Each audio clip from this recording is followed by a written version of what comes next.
Hi everyone, my name is Rumman and I use they them pronouns.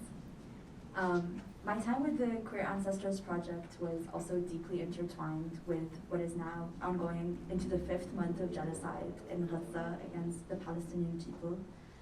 And the truth is that I cannot talk about my relationship with myself, my queerness or my transness without talking about my relationship to what surviving and living through ongoing genocide has done for me.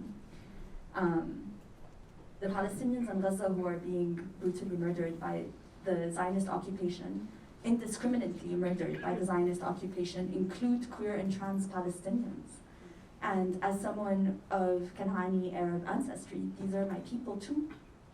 And these are my legacies and people who are now my ancestors.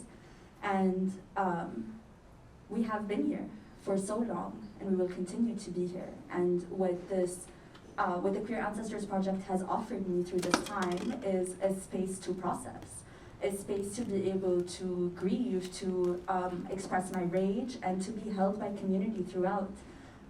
What these folks here who have now become my friends over the past 6 months have done is allowed for space for this grief and for this rage and for this heartache to exist. And what learning about printmaking, its revolutionary history and its practice has taught me artistic discipline and artistic processing that I did not have in my life beforehand. So the piece that I'm going to be talking about is the one right above me. It's titled "End the Siege on Gaza Now," and inscripted upon it is "Palestine is free," or "Falastin Hurra."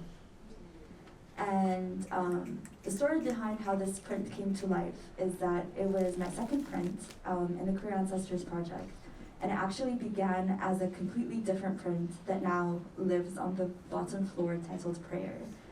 And as I was working on that other print, on October 17th, there was the bombing of the Al-Ahli Mahmadani hospital in Gaza. And that was the first time when I felt my body truly collapse at the grief of this genocide. It happened while I was at my day job, and I actually fell to the floor and sat in the corner of a room for hours, unable to speak, unable to move, unable to do anything but sob. And in the aftermath of that, it took a lot to decide that actually, despite this devastation, the steadfastness of the people, the resilience of the people, and the power of resistance is what will help us overcome. And so I shifted gears and decided to make this print, which is the moment in October 7th when a bulldozer broke the siege in Gaza, broke the fence that allowed the resistance to step back out to stolen land and reclaim the land. And it was this moment of what I recalled on October 7th was deep jubilation, deep joy, I could not believe at the power of what it means to actually reclaim stolen land, to truly feel liberation, to truly feel the power of resistance. And I needed to keep grounding myself in that over and over and over again in order to be able to move through that deep grief.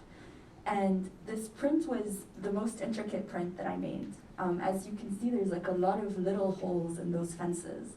And so I was carving all day, every day, at work, in meetings, with friends, at home, perpetually, just with a lino and a tool.